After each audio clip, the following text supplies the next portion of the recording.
ആശാൻ ആദ്യം വണ്ടി എടുത്തപ്പോഴുള്ള പേടിയുണ്ടായി ഇപ്പൊ? ഇല്ല. ഉറപ്പാണ്. എന്താണ് തോന്നുന്നത്? കോൺഫിഡൻസ് കിട്ടി, വണ്ടി ഓടിക്കും. അത് സാറിന്റെ മുഖത്ത് നോക്കി പറഞ്ഞോന്ന് പറ. ഇവിടെ അവിടെ നോക്കി പറ. കാരണം പറ പറ ബെൽറ്റ് ഊരിയിട്ട് പറ. ചേട്ടനോട് പറ പറ കേക്കട്ടെ. ഉറപ്പായിട്ടും. ഇനി പേടിയാതെ പറയുക. ഉറപ്പാണ്. മാറ്റങ്ങളുണ്ട് ഒരുപാട്. ഉറപ്പാണ്. ഇനി എതിരെ ബസ് ഒന്നും വന്നാലും പേടിക്കത്തില്ല.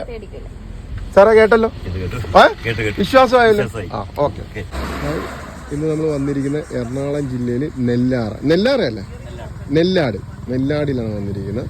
നമ്മളിപ്പം റിവേഴ്സ് പാർക്കിംഗ് ആണ് പറഞ്ഞു കൊടുക്കുന്നത്. അത് കൂടെ നിൽക്കുന്നത് നമ്മുടെ ശംഭുവാശാണ്. അപ്പം ഒരു മെയിൻ റോഡിലാണ് നമ്മൾ വന്ന് നിൽക്കുന്നത്. മെയിൻ റോഡിൽ എന്ന് പറഞ്ഞാൽ ഇതുണ്ട്, രണ്ട് സൈഡിലും നേരത്തെ അന്ന് പറഞ്ഞതുപോലെ കാടാണ്. കാടെന്ന് പറഞ്ഞാൽ